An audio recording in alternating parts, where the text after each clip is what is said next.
Jonathan Bailey had prepared for many journeys before, but the road to the Canyon of the Apes felt different from the start.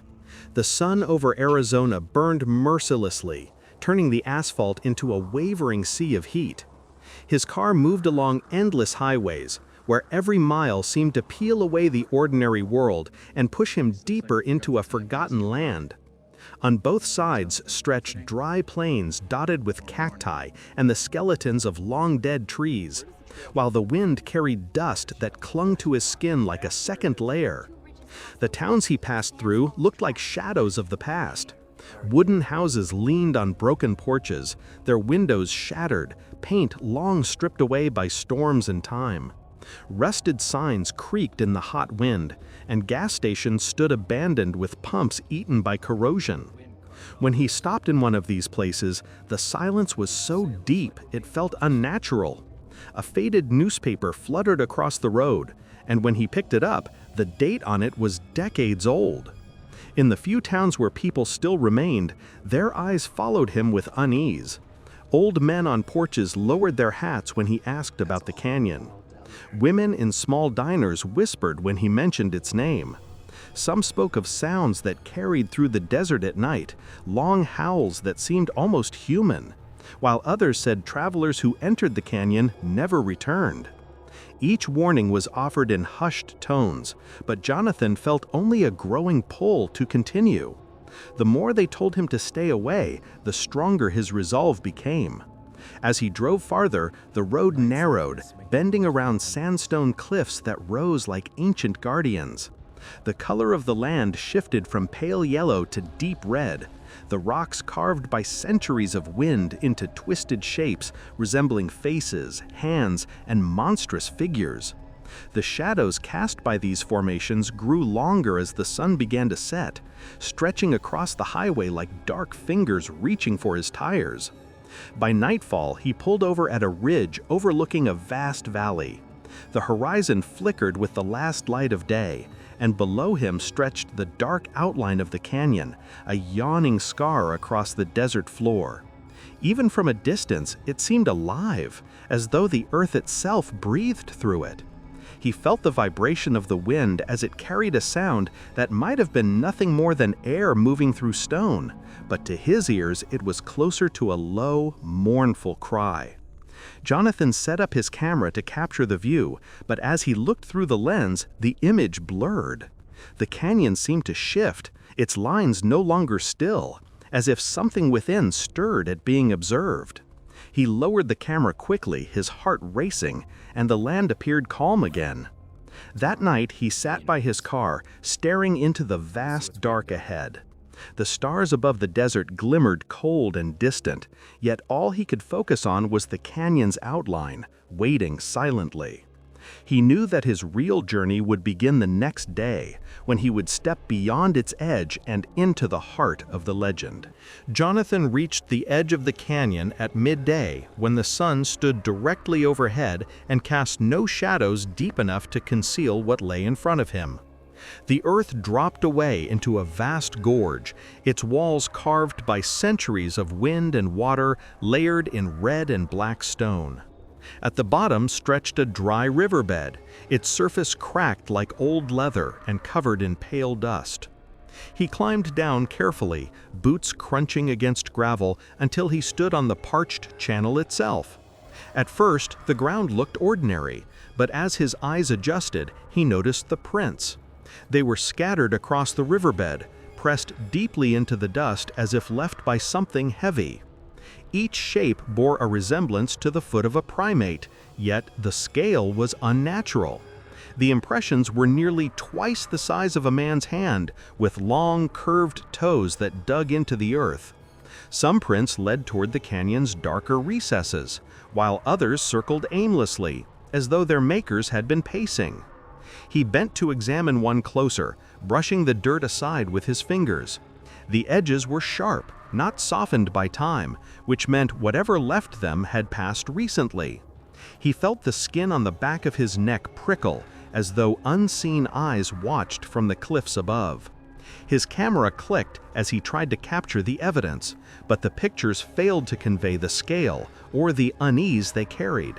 Nearby, the stones bore other marks. Large rocks had been split as though struck with enormous force, their jagged faces still showing the scars of impact. Long scratches etched into boulders suggested claws or tools, but none that Jonathan could name. The shapes spiraled in strange patterns, almost deliberate, like crude symbols left behind with intent. The canyon air grew heavier as evening settled. The heat of the day bled away quickly, replaced by a chill that seeped into his bones.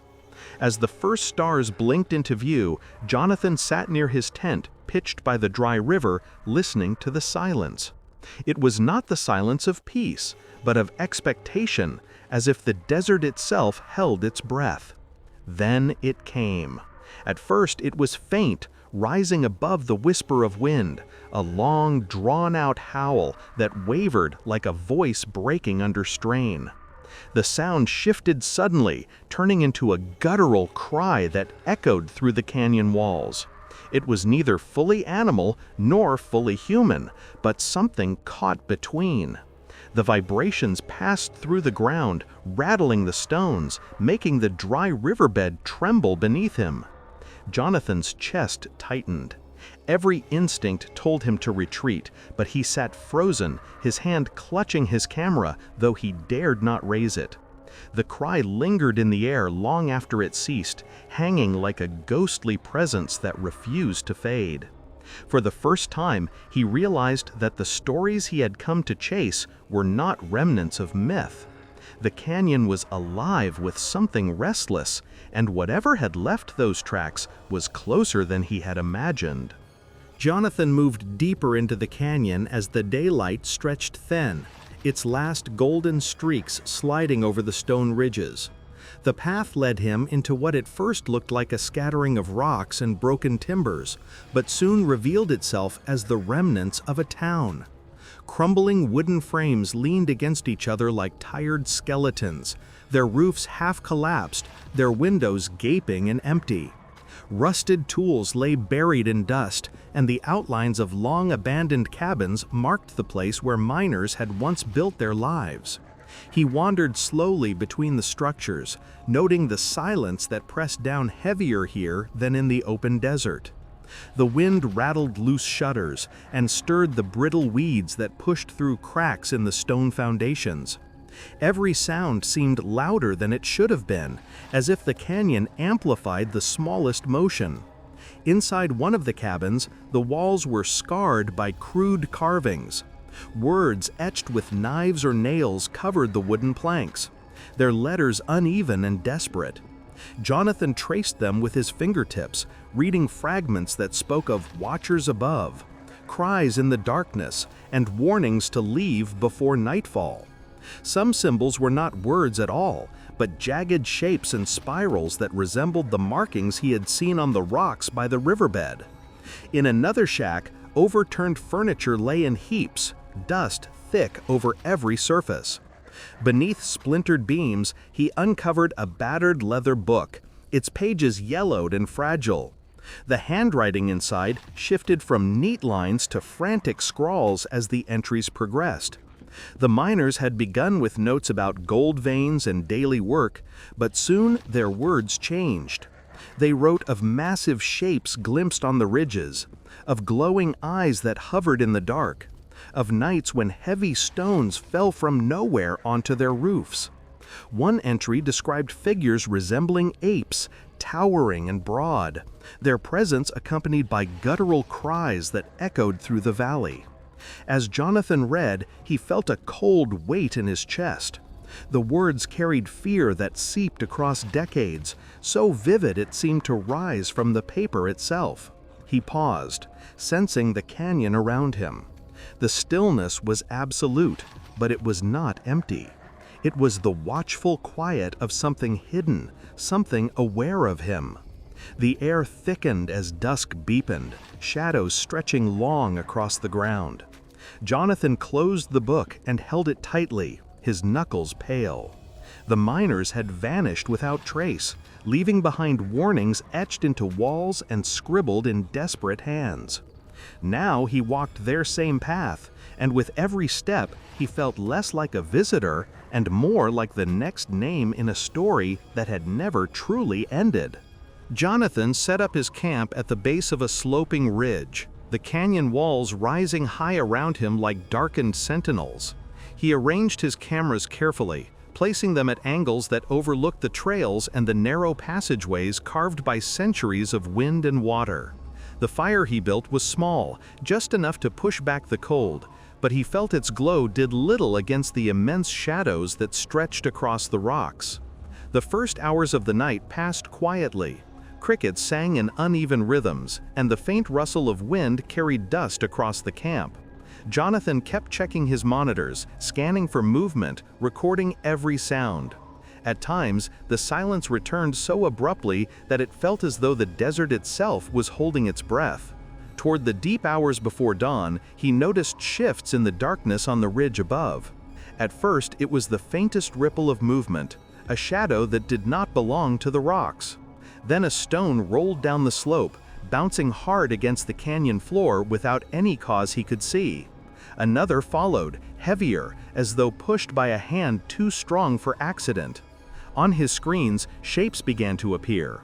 They were tall, far taller than any human, their arms impossibly long, their outlines hunched and broad. The infrared caught the gleam of eyes that flared yellow against the black, reflecting light in ways that pierced the distance. The figures moved quickly, crossing from rock to rock, their silhouettes breaking and reforming as if the canyon itself bent around them.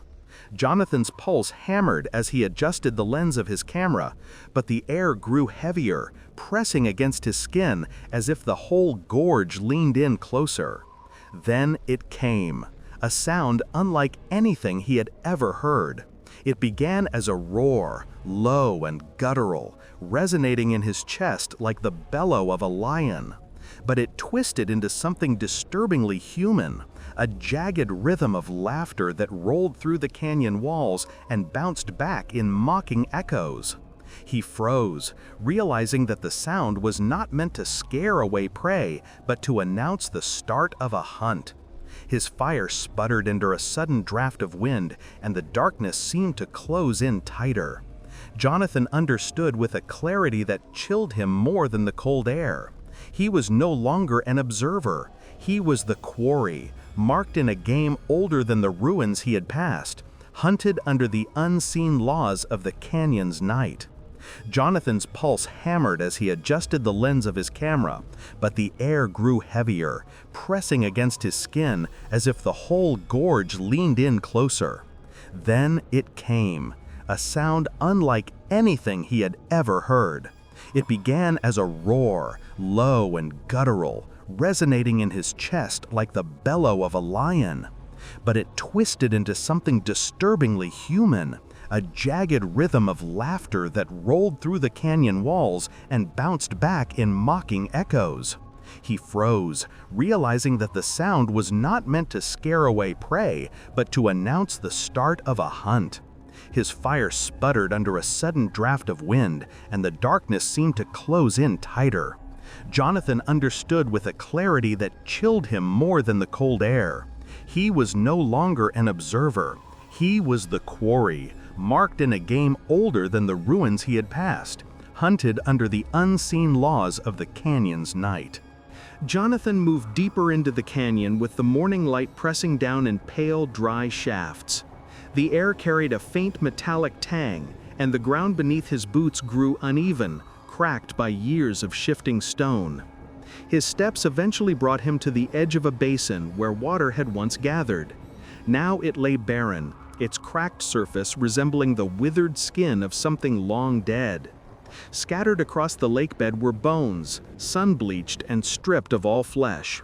He recognized the remains of deer and smaller animals, their skeletons tangled in disarray. But among them lay shapes that froze him in place. A human skull rested in the dirt, its surface fractured cleanly into two pieces, as if split by an unnatural force. Around it were shattered ribs and the remnants of clothing that time had not fully consumed. The sight suggested that someone else had stood where he stood now, searching perhaps, and had never walked away. The silence of the basin was broken by a sound so out of place it unsettled him instantly. It was faint at first, a trembling wail, high-pitched and fragile, unmistakably like the cry of a child. It echoed against the stone walls, weaving through the dry air as though carried from somewhere beyond sight. Against his better judgment, Jonathan followed the sound, each step driven by a mixture of unease and compulsion. The trail led him to a narrow fissure in the canyon wall, dark and jagged like a wound in the earth. From its depths, the crying grew sharper, almost desperate, drawing him closer. He leaned near the opening, his breath shallow, listening. The voice trembled like real grief, layered with pain that seemed to claw at his senses. Yet something about it was wrong. The rhythm of the sobs repeated too perfectly, lacking the chaos of genuine despair. As he realized this, the ground beneath his feet began to tremble. Pebbles skittered across the dirt, and the fissure exhaled a gust of cold, damp air that smelled of stone and decay. From within came a pounding, deep and violent, as though colossal fists hammered against the canyon's hollow core. The cries faltered, then twisted, fading into an echo that dissolved into the grinding thunder below. Jonathan staggered back, his heart racing as cracks spread steadily along the fissure's edge. He understood at once that the sound had never been a child's. It was bait, cast into the open, meant to lure him closer. Fear propelled him away from the basin. He turned and ran, the dry ground breaking under his steps, while behind him the canyon shuddered as if preparing to split wide open. The cries no longer followed, but the memory of them clung to him, leaving no doubt that he had escaped a trap set long before his arrival. Jonathan climbed steadily along the jagged path that curved upward into the canyon's higher ridges. The air thinned as he ascended, and the silence deepened, broken only by the scrape of his boots against the stone. The rock walls bore faint markings, carved and painted long before his time. When he moved closer, he saw lines of figures etched in ochre and charcoal. Human shapes stood small and fragile at the base of the drawings, while towering above them loomed monstrous beings with elongated arms, hunched shoulders, and sharp fangs. Their faces were crude yet expressive, mouths open in silent roars, their eyes painted as wide, hollow orbs. Beside these towering forms ran rows of symbols, patterns that twisted in circles and slashes. They seemed less like decoration and more like warnings, as if the artists had tried to capture both reverence and fear. Jonathan traced the outlines with his eyes and understood the message without words. The canyon had been claimed long ago, and the people who once lived here had left offerings to beings they called guardians. These guardians were not protectors in the human sense, but watchful predators, forces to appease rather than resist. The climb continued into dusk, and the canyon transformed with the falling light. Shadows stretched across the cliffs, swallowing the details of the drawings until only the largest shapes remained visible. When darkness fully settled, Jonathan set camp near a narrow ledge. The wind carried distant whispers that shifted like voices, but always dissolved into nothing. He lifted his camera toward the ridges above, expecting only the blank silhouettes of stone. Instead, against the star-pierced sky, figures sat upon the jagged crowns of rock. They were vast and motionless, their outlines blacker than the night itself. At first they resembled statues, immobile and silent, but their eyes betrayed them. A dull, amber glow shone in pairs across the ridges, unblinking and fixed downward. Dozens of them stared from their perches, gazes heavy and deliberate, watching every movement below. Jonathan felt the weight of that attention press into him. The silence became suffocating, the air thick with an unseen presence. He realized that the beings carved into the canyon walls were not mere myth. The guardians had endured, unchanged, patient, and eternal. They waited above as they had always done, silent rulers of the heights, their glowing eyes the only proof that the canyon itself was alive and aware of him. Jonathan stood at the entrance of the cavern, feeling the temperature drop sharply as he approached. A low, resonant hum vibrated through the rock, so deep that it seemed to pulse beneath his feet. The canyon walls around the opening were jagged and worn, claw marks gouged deep into the stone, and fragments of bones littered the floor, their brittle surfaces clicking softly as the wind shifted. The sound intensified the deeper he stepped, a chorus of whispers layered atop one another, neither fully coherent nor entirely separate, echoing off the walls in a way that disoriented his senses. Each step forward synchronized his heartbeat with the cavern's vibration. The humming seemed to penetrate his chest and skull, creating a physical rhythm that made movement both urgent and treacherous. Shadows shifted along the walls, and in the dim light cast by his lantern, he saw the bones and claw marks twist into abstract patterns, shapes resembling the creatures of local legend. It was as if the very stone remembered the beings that had roamed these halls for centuries. At the heart of the cave, the vibrations coalesced into a more distinct resonance. Jonathan's eyes were drawn to the far wall, where a form began to emerge from the uneven rock surface. Slowly, as if the stone itself had taken breath, a massive face appeared. It had broad, sunken features, a wide mouth frozen in a silent roar, and eyes that glimmered in the lantern's light. The visage was unmistakably simian, enormous and watching, as though the canyon itself had become alive, gazing directly at him. The hum shifted in pitch, rising and falling like the chorus of 1,000 unseen voices. And Jonathan felt a chilling awareness that he was no longer an intruder alone in the space. The cavern was a sentient presence, a host to the echoes of its ancient guardians. Every hair on his body stood on end as he realized the sounds were not merely echoes of wind and rock, but the lingering resonance of creatures long vanished, yet still very much part of the canyon. The deeper he went, the more he sensed the living memory of the canyon watching and testing him. And for the first time, he understood that survival here would require more than courage. It would require respect for the power hidden in the stone and the shadows within. Jonathan continued deeper into the canyon, his footsteps crunching over the dry, cracked earth. Scattered along the narrow trail, he found abandoned backpacks, torn tents, shattered cameras, and scraps of clothing that spoke of travelers who had ventured here before him. Each item was a silent testament to the dangers of the canyon, and the broken belongings suggested sudden, violent encounters. Among the scattered gear lay a map, crudely marked with a path leading further into the labyrinthine cliffs and shadowed gorges, a trail that hinted at the fate of those who had disappeared. As the sun dipped behind the canyon walls, the temperature dropped sharply, and a sense of isolation pressed in around him. The wind carried faint sounds, rustling, shifting stones, and the occasional distant cry. In the twilight, a sharp, piercing scream echoed from somewhere deeper within the canyon, unmistakably human, yet tinged with an otherworldly resonance.